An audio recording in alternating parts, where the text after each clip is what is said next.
A minha proposta hoje, para a gente realizar uma palestra, é falar de Jesus. No mundo onde a gente está passando por tantas tribulações, todos os lares sendo visitados por dores, por sofrimentos, cada vez mais nós devemos procurar Jesus. Cada vez mais nós devemos procurar a doutrina espírita, que nos leva a abrir as portas para Jesus de Nazaré. Ele é o verdadeiro Consolador. Ele disse que nos enviaria outro Consolador, doutrina espírita, mas ele é o verdadeiro Consolador. Então, cada vez mais nós estamos necessitando de visitar, de procurar, de fazer a ponte para Jesus. E a doutrina espírita nos facilita este caminho. O tema da minha palestra hoje é egoísmo e arrependimento. Mas, em verdade, eu tirei essas duas palavrinhas de uma parábola que a gente vai trabalhar aqui. Uma parábola que eu tenho como a mais bonita que Jesus contou, na minha opinião. Essa parábola eu retirei do Evangelho de Lucas. Para mim, na minha opinião, também é um dos evangelhos mais bonitos, né? Além do João, que é um evangelho totalmente espiritual, Lucas é um evangelho totalmente elaborado. Lucas era um médico de Antioquia.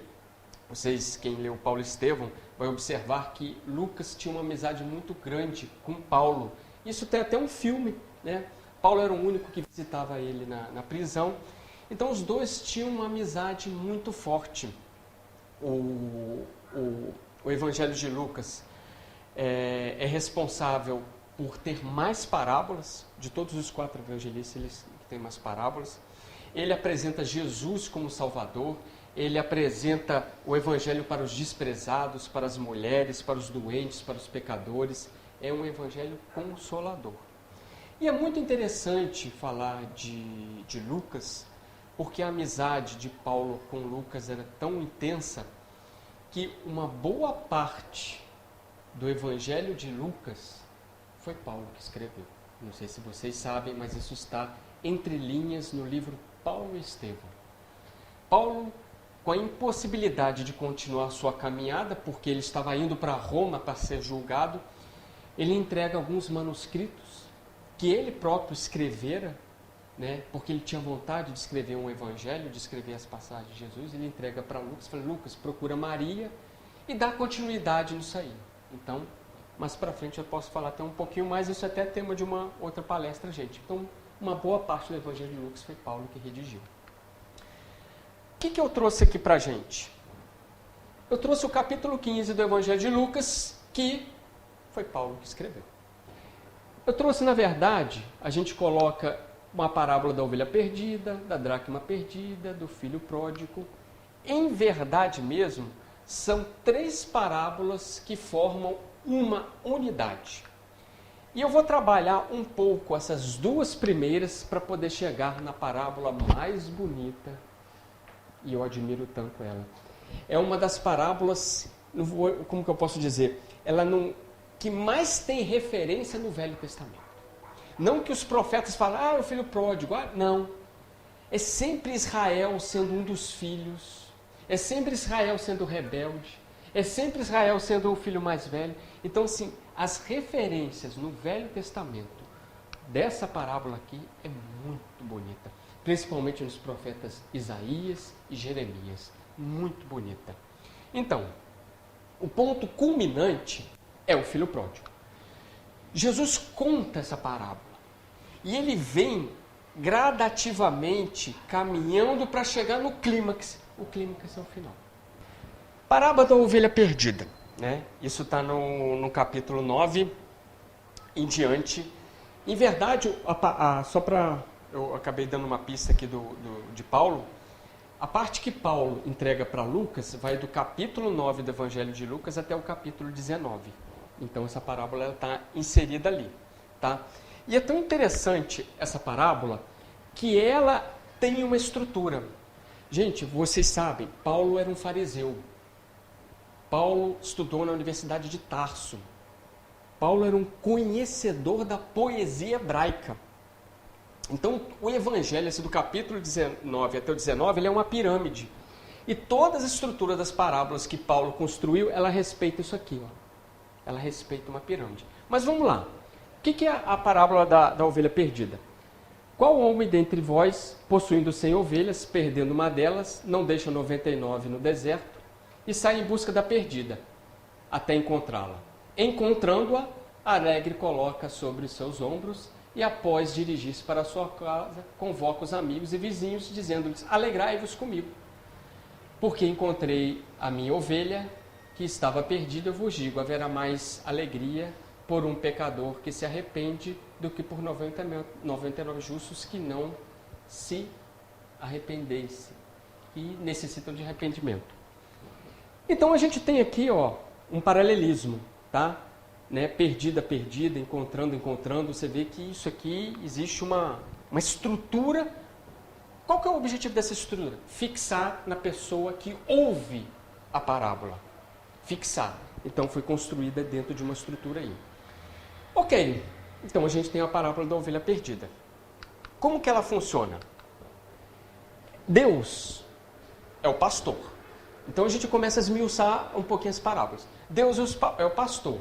E o que ele está fazendo? Ele está recuperando o que havia perdido. Então vamos lá. Na primeira parábola que Jesus conta, das 3, ele compara Deus com o pastor. Então existem 2 alegrias na parábola. Primeiro, é encontrar a ovelha que estava perdida. E depois o que acontece? A comunidade se regozija de que encontrou aquilo ali. Compreenderam como que a gente, estudando a parábola, ela vai fazendo mais sentido? Então, a alegria não é só do pastor. É da comunidade que recebe aquele que estava perdido, né? Então, assim, a beleza não é só do resgate. Quando a gente tem um irmão, uma irmã, está muito afastado e de repente volta para o nosso centro espírita, como que a gente tem que receber? A gente tem que receber com carinho, com alegria. E perguntar, ficar perguntando por quê? Quer saber? Não. Não é perguntar. Na parábola não está, a aldeia não pergunta. Por que será que ela saiu? O que é interessante, o que é bonito, é o retorno. Jesus falou. Há mais alegria naquela que retorna do que 99 justos que necessitam de arrependimento. Então é acolher, é abraçar. Isso que é o tom da parábola. O pastor foi procurar a perdida. E o que ele tem falado? Ficou ali por cima ali. Eu procuro os perdidos e vocês devem fazer o mesmo. A mensagem é essa aqui. Jesus encarna e veio para aqueles sofredores, veio para os aflitos. Então ele está ensinando. Eu vim para esse público que precisa. Vocês devem fazer o mesmo. Bem, é o primeiro recado, é a primeira parábola. Vamos para a segunda? A parábola da dracma perdida. Vamos só recordar. Uma mulher que tendo 10 dracmas, se perder uma dracma, não acende uma candeia, varre a casa e procura diligentemente até que encontre? E encontrando-a, convoca as amigas e vizinhas, dizendo: alegrai-vos comigo, porque encontrei a dracma perdida. É a mesma estrutura de paralelismo. Perder, perder, encontrar, encontrar. E o que está no centro? Alegrar.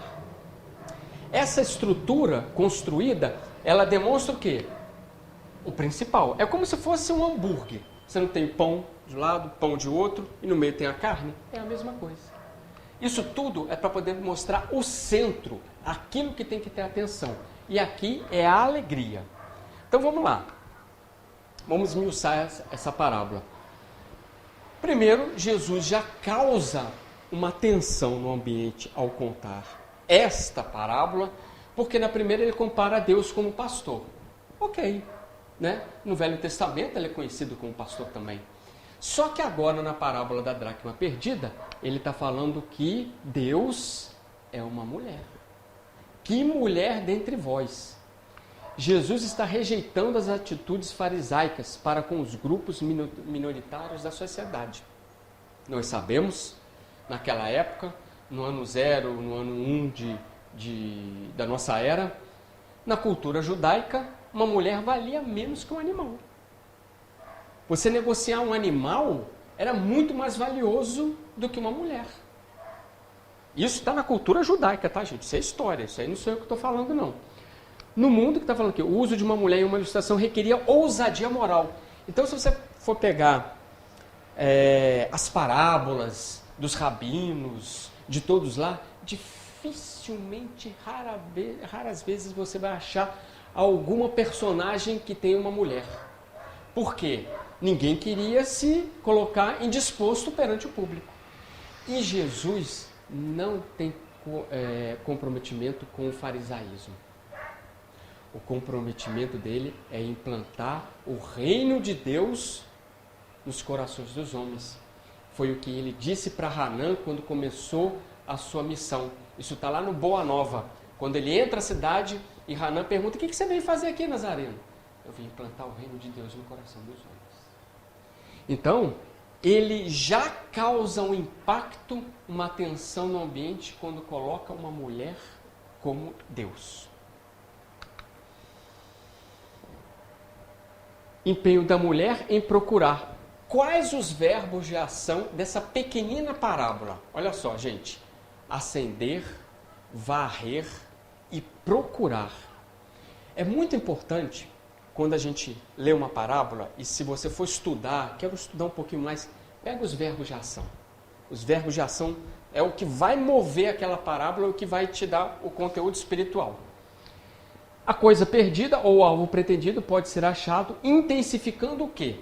Atitude. Se a pessoa que procura estiver disposta a se esforçar. Foi o que a mulher fez. Uma dracma era uma moeda, era 1 centavo, 10 centavos. Ah, deixou cair? Não. A mulher perdeu e se empenhou, acendeu, varreu e procurou. Ela foi atrás do que estava perdido, mas isso é devido ao esforço. E a gente vem colocar, capítulo 17 do Evangelho segundo o Espiritismo, sede perfeitos. Reconhece o verdadeiro espírita pela sua transformação moral e pelo esforço. Pelo esforço. Ele não está falando que a gente tem que ser perfeito, ele não está falando que a gente tem que acertar todas, ele está falando que nós temos que nos esforçar, acender, varrer e procurar. Como que a gente podia interpretar esses 3 verbos? Primeiro, acender. Formule objetivos na sua vida. Ilumina-te. Força do pensamento. O que eu, na minha idade agora, ainda quero para a minha vida de positivo? O que eu me esforço para poder ter? O que eu quero acender, me iluminar? A força do pensamento vai fazer com que você possa tomar as ações. Coloque objetivos na sua vida. Seja em qual idade, em qual estágio, se é na maioridade ou se é na maturidade. Nós temos que ter objetivos na nossa vida. Senão, como Joana de Ângeles coloca, aí nos toma o quê? O vazio existencial. Todo dia eu acordo com qual objetivo? De fazer a minha rotina, de fazer a minha zona de conforto. Eu costumo falar muito para um grupo de amigos que se a gente costuma muito ficar na nossa zona de conforto, Deus sempre dá um jeitinho de tirar a gente ali para a gente poder evoluir. Não, você está muito na sua zona de conforto. Vou colocar uma coisinha, uma pitadinha de nada aí, de um sofrimento, de uma provinha, para a gente poder sacudir e dar uma evoluída. O varrer. Retirar tudo aquilo que é lixo, escolher tudo aquilo que é luxo também para sair e optar por o que é de utilidade. O que eu carrego de lixo na minha vida? É uma análise. O que é luxo na minha vida? O que é supérfluo na minha vida? E eu também estou carregando na minha mochila. Né? Periodicamente eu pego minha mochila e falo assim, gente, quanto tempo eu não uso mais isso aqui? Pode ficar do lado de fora. Estou carregando peso à toa. Quer dizer, fisicamente eu consigo até ver o que é aquilo ali. A gente praticar na vida. E realmente escolher aquilo que é útil. Aquilo que é útil na minha vida. Até porque, no nosso desencarne, a gente não vai levar nem isso, e tudo aquilo que nós fizermos de útil para o nosso próximo, para a nossa sociedade, para nós mesmos, isso a gente vai carregar. E procurar. O que é procurar? É ter foco, é agir, é ter ação sobre aquilo ali. Veja bem, gente, de 3 verbos de uma pequenina parábola, nós poderíamos ficar falando aqui até às 9 horas, só desses 3 verbos, mas a gente tem que continuar, porque o nosso foco está para ver. Primeiro, vamos fazer uma recapitulação. A parábola da ovelha perdida foi o quê? 1 para 100. Né? Eu tinha 100 e uma ficou perdida. Olha só. A parábola da dracma. Opa, ela tinha 10 e uma ficou perdida. Olha como que está funilando. Olha como Jesus prepara o campo para entrar com a parábola do filho pródigo. Olha como que ele está preparando o campo. E outra, eu estava no deserto. Agora eu estava onde? Em casa. Olha como que está funilando. Olha como que ele está preparando. E todas as 2 parábolas, nós vamos encontrar isso aqui, ó. Alegria, achar e perdida. Esse também vai ser o tom da nossa parábola do filho pródigo. Esse vai ser o tom. Jesus prepara o campo. Ovelha perdida, funilou, da dracma, agora ele vai entrar com uma parábola que vai mexer com os ouvintes da época. É por isso que nós temos que interpretar muito bem essa parábola, porque ela tem algumas nuances do judaísmo. E quando a gente lê logo de primeira, a gente... uma parábola, o filho estava perdido, voltou e tal. Mas eu digo para vocês, o tema central da parábola nem é tão o filho perdido. Vocês querem ver só? Vamos continuar. Acho que vale a pena até a gente ler a parábola, tá? E ela também tem aquela estrutura que eu mostrei para vocês aí. Certo homem tinha 2 filhos. Vamos prestar atenção nos filhos, tá, gente? O mais moço deles disse ao pai: Pai, é uma parte dos meus bens que me cabe. E ele lhes repartiu os haveres. E ele lhes repartiu. Passado não muitos dias, o filho mais moço, ajuntando tudo que era seu, partiu para uma terra distante. E lá fez o quê? Dissipou todos os seus bens, vivendo dissolutamente. Depois de ter consumido tudo, sobreveio àquele país uma grande fome. Ele começou a fazer o quê? A passar necessidade. Então ele foi e se agregou a um dos cidadãos daquela terra, e este o mandou para os seus campos a guardar porcos. Ali desejava ele fartar-se das alfarrobas que os porcos comiam, mas ninguém lhe dava nada. Então, caindo em si, disse: Quantos trabalhadores de meu pai têm o pão com fartura, e eu aqui morrendo de fome. Levantar-me-ei e irei ter com meu pai e lhe direi: Pai, pequei contra o céu e diante de ti, já não sou digno de ser chamado teu filho. Trata-te-me como um dos teus trabalhadores. E levantando-se, foi para o seu pai. Então, tivemos a introdução. Então ele saiu. Vamos lá. Vinha ele ainda longe, quando seu pai o avistou, e compadecido dele, o que o pai fez? Correndo, o abraçou. Olha 3 verbos aqui, gente. Olha que coisa bonita. 3 verbos. A gente podia também trabalhar isso aqui, mas não é o nosso foco. Correndo, abraçou e o beijou. E o filho lhe disse: Pai, pequei contra o céu e diante de ti, já não sou digno de ser chamado teu filho. Isso foi o que ele falou lá no planejamento. O pai, porém, disse aos seus servos: Trazei depressa a melhor roupa, vestiu, ponde-lhe um anel no dedo e sandálias nos pés. Trazei também e matai o novilho cevado. Comamos e regozijemo-nos, porque este meu filho estava morto e reviveu, estava perdido e foi achado. E começaram a regozijar-se. Olha como que partes das 2 parábolas anteriores, elas estão aparecendo aqui.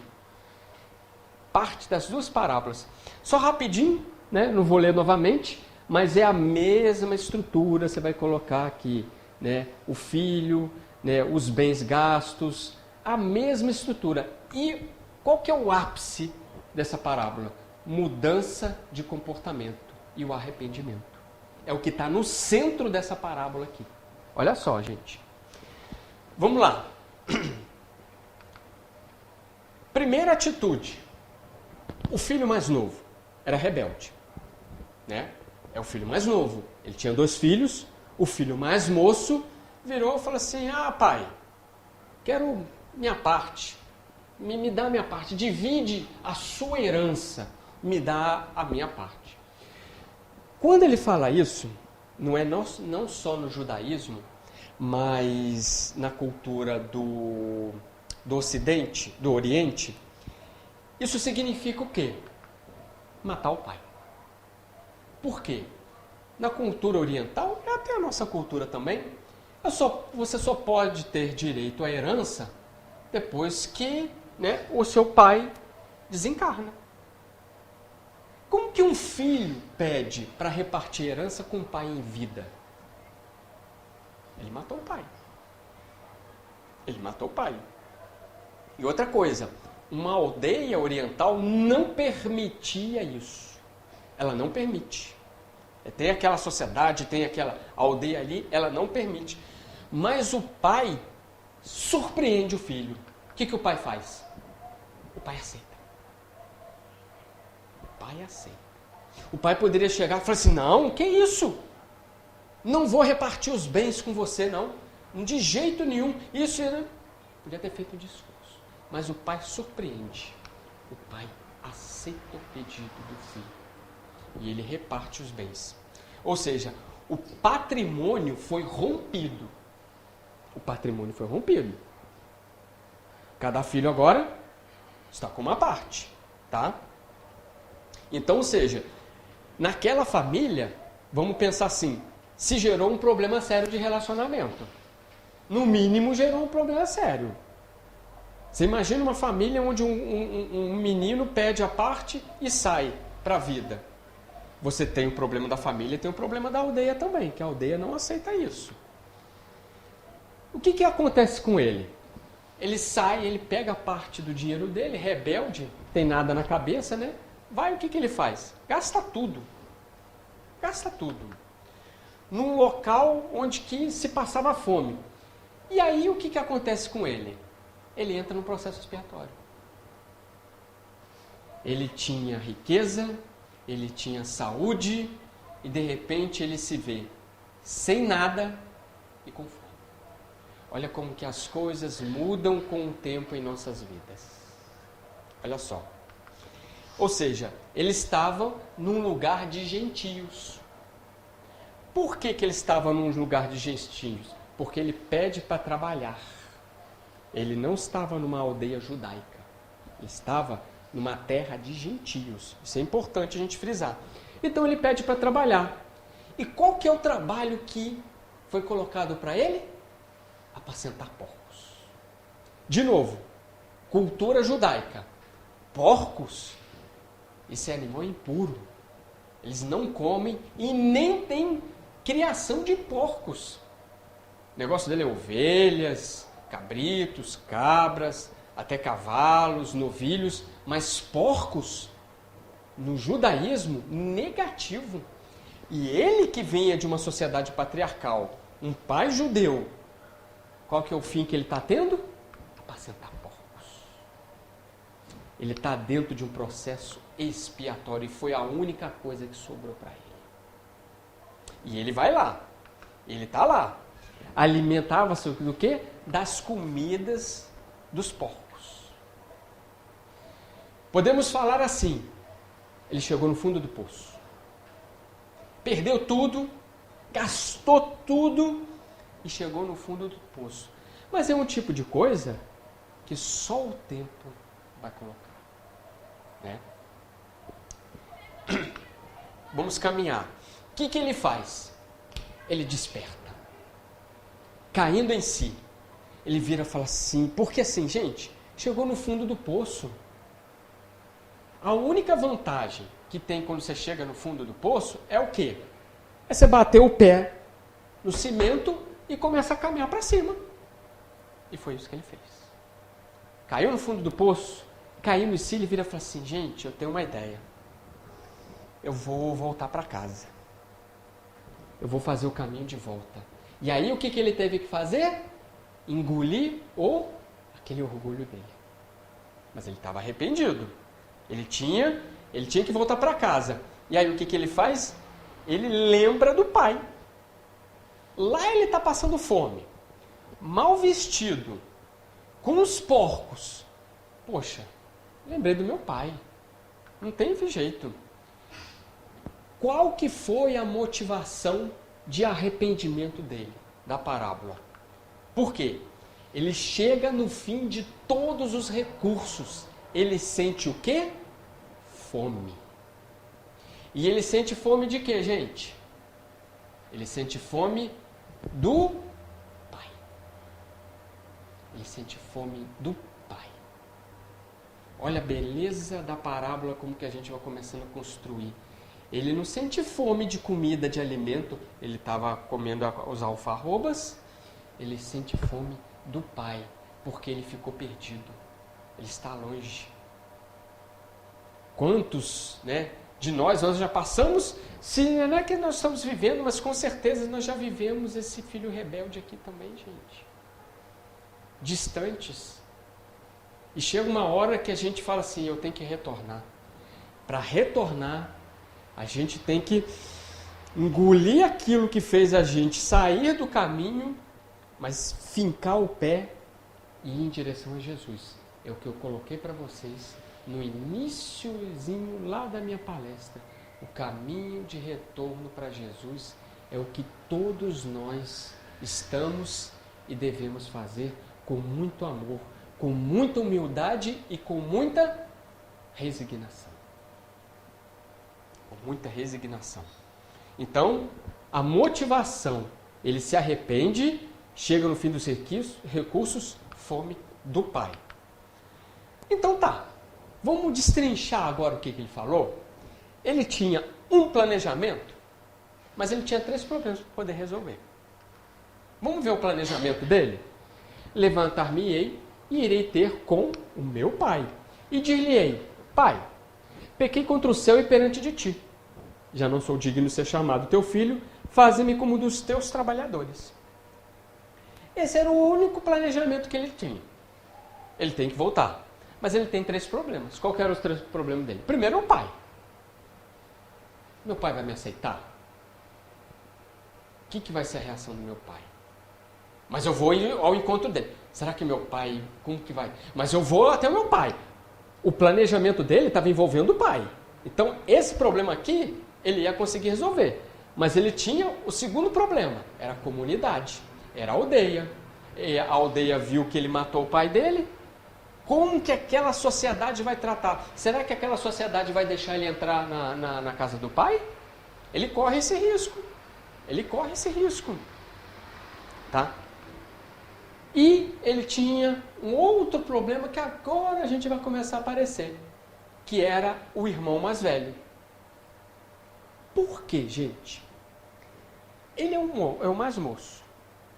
O irmão mais velho, ele tem um dever muito importante numa sociedade oriental, que é o papel de substituir o pai quando ele desencarnar. É o irmão mais velho, é o primogênito.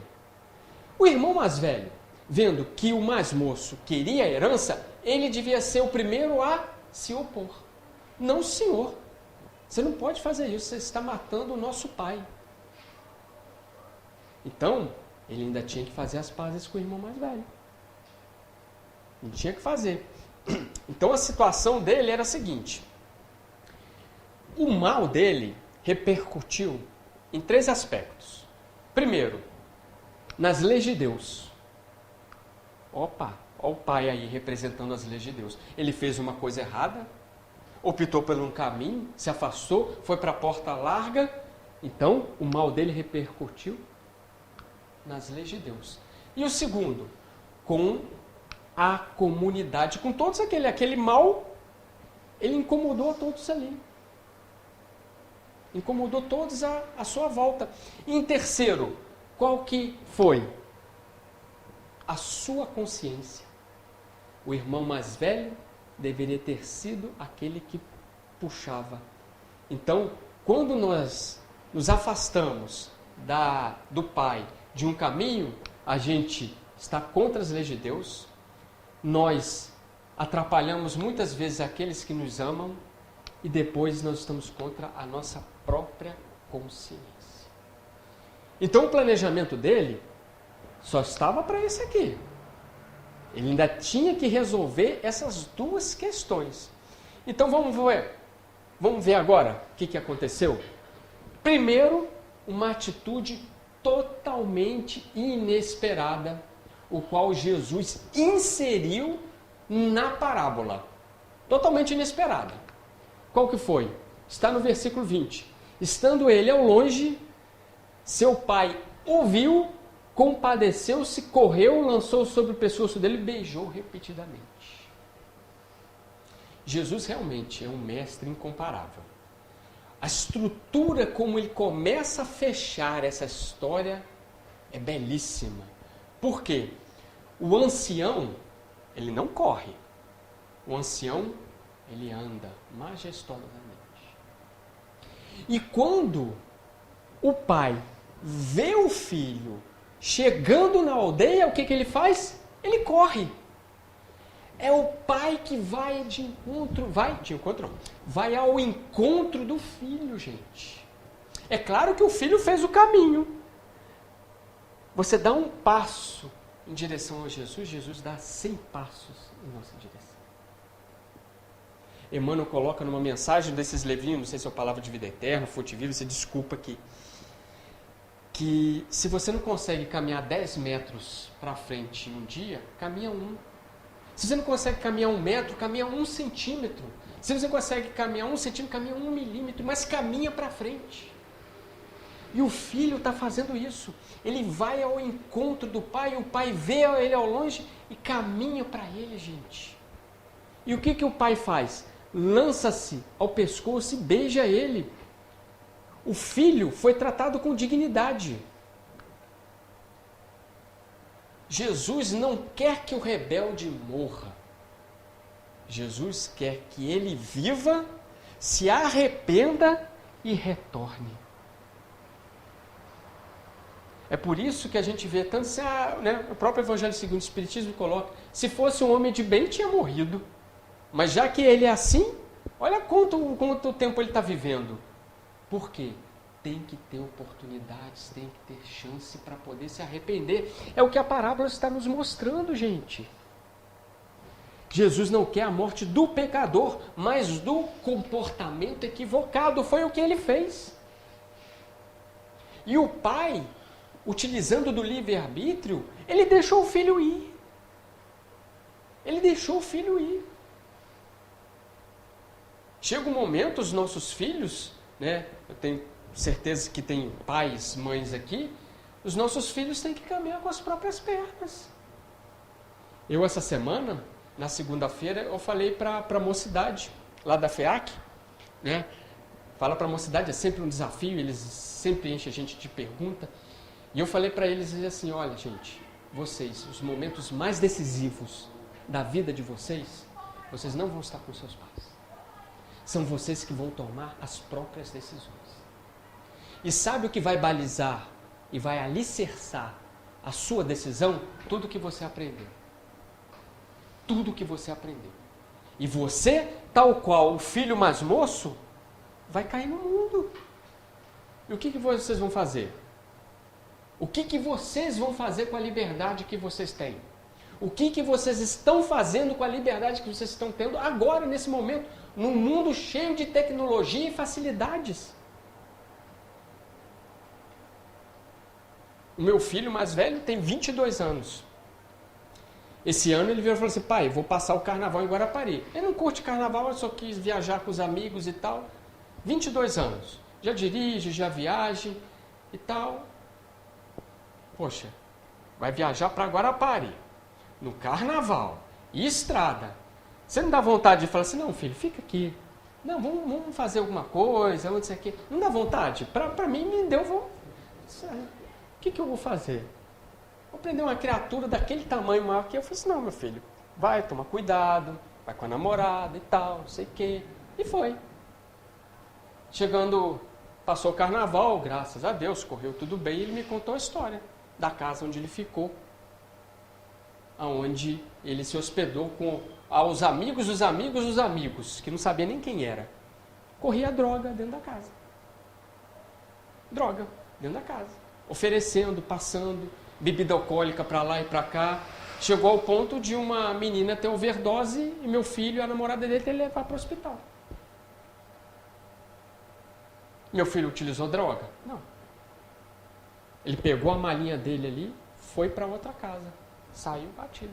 Então, o que eu falei, eu chego um momento desse, eu fico até emocionado, né? Eu e minha esposa, falei, poxa, então é sinal que a gente aí nesse ponto fez um bom trabalho. É o que eu falei.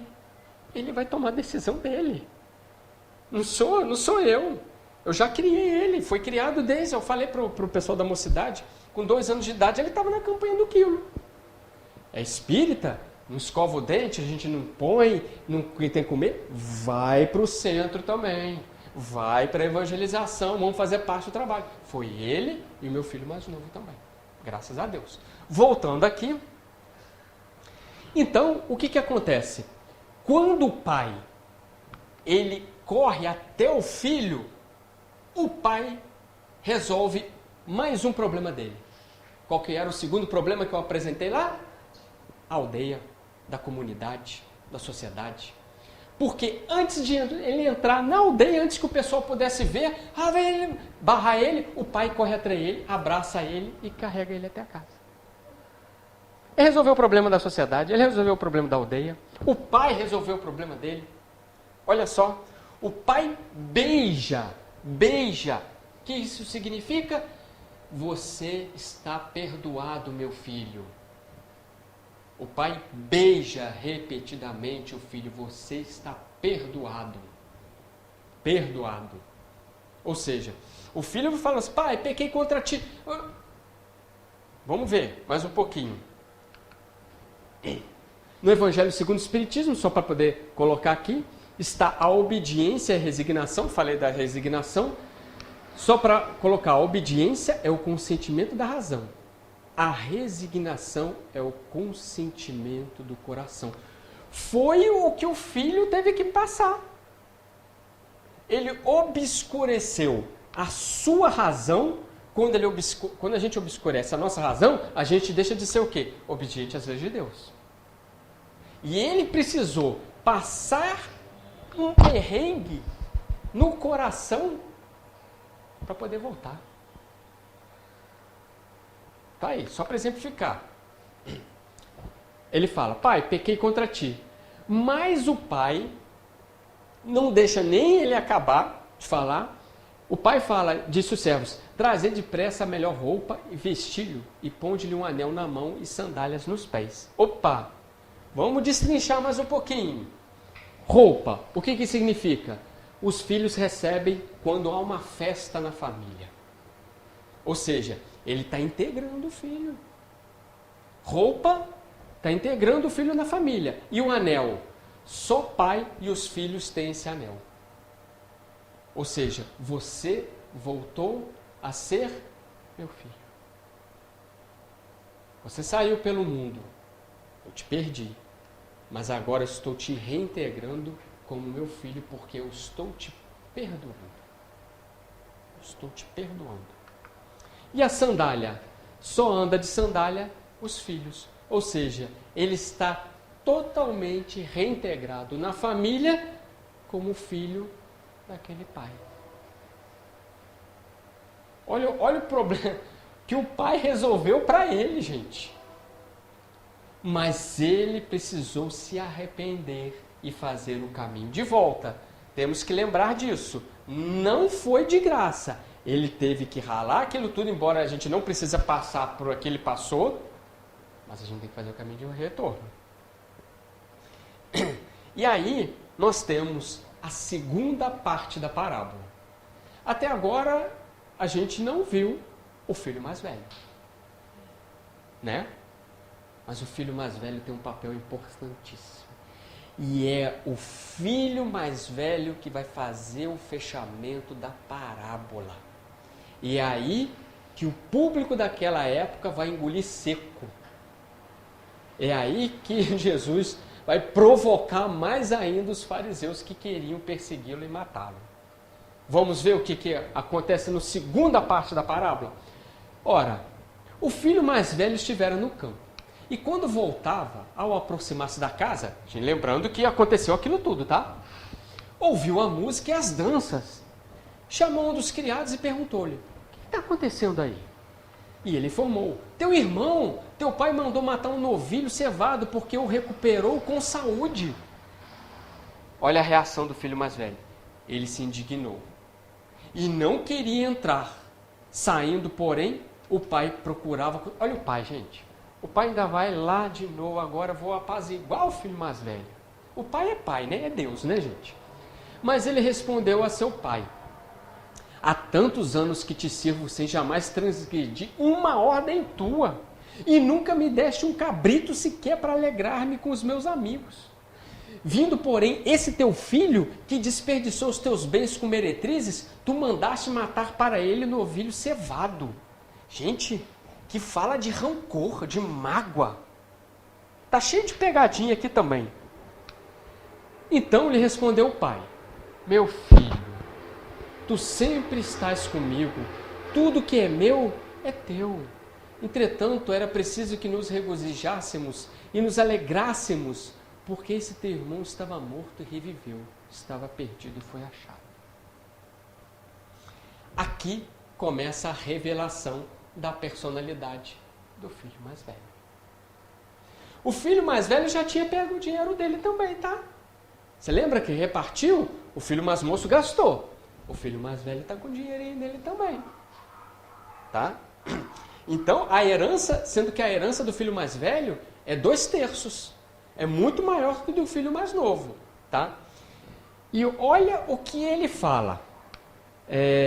Jamais transgredi e uma ordem tua. Visto, porém, esse teu filho, ele não fala meu irmão. Ele fala, esse teu filho aí. Já viu quando tem pai e mãe assim, e o menino faz uma burrada toda e o marido vira e fala assim: esse teu filho aí, olha o que esse teu filho fez. É isso aqui. Ele não fala meu irmão, ele fala, esse teu filho que desperdiçou os teus bens com meretrizes. Aonde que está meretrizes? Não está. E ele ainda julga o irmão. Desperdiçou com meretrizes, com prostituição. Ele julga o irmão, cheio de rancor. Gente, o pai, ele fala como uma mãe. Essa fala aqui do pai é mãe que fala. Meu filho, tu sempre estás comigo, tudo que é meu é teu. Isso aqui é a fala de mãe, gente. Demonstrando que Deus não tem sexo. Deus é o amor. Deus é o amor, é isso que Jesus está... Jesus coloca a segunda parte da parábola um clima mais tenso. Então a gente vai ter o irmão mais velho, o primogênito, perguntando, o que está acontecendo? Aí chega o servo e ele fala assim, é o seu irmão. Seu irmão chegou, a gente está fazendo uma festa, matamos um novilho, matamos um boi. O irmão é omisso. Ele é omisso. Ele se recusa à conciliação com o irmão. Ele não quer nem colocar os pés dentro de casa, gente. Aí eu falo para vocês, vamos analisar. Ele não quer colocar nem os pés dentro de casa. O filho mais novo saiu, foi para a rua, viveu dissolutamente. O filho mais velho ficou. O filho mais velho nunca realmente esteve na casa do pai.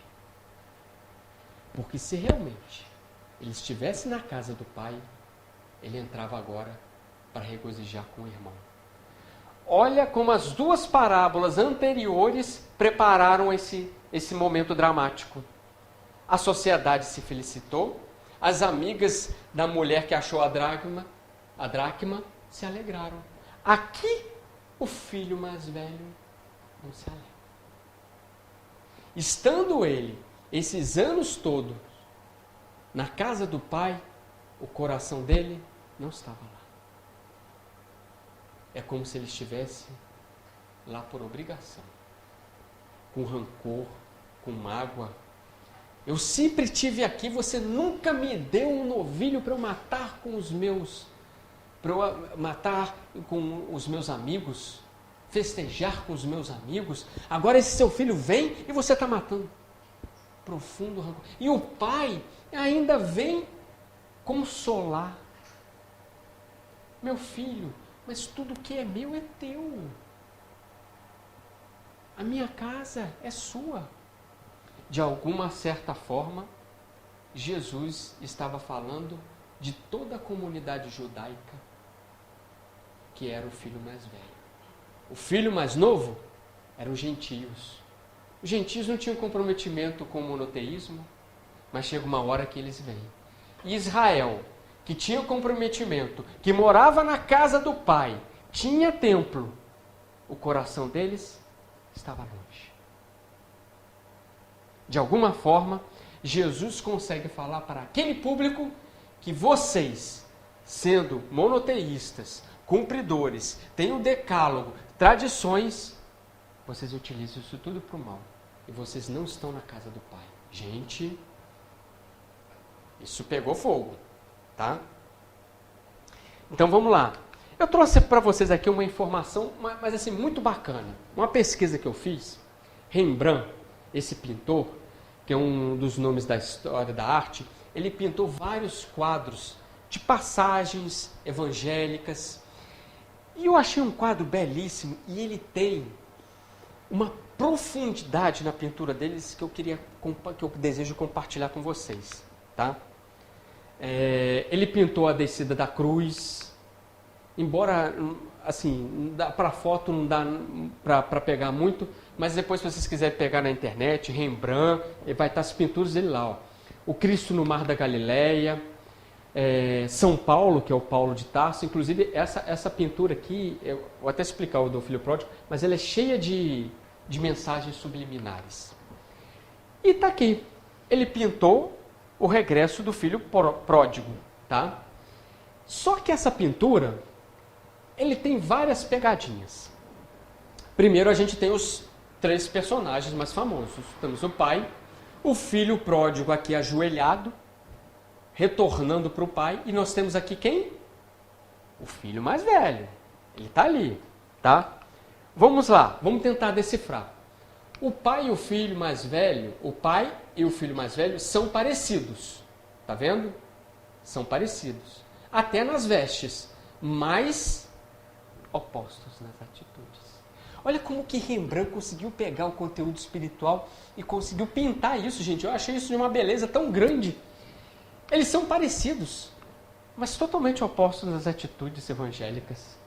Vamos ver o que mais que ele faz? Há um espaço que separa o filho mais velho do pai. O filho mais velho está distante em pensamentos e atitudes. O que ele é?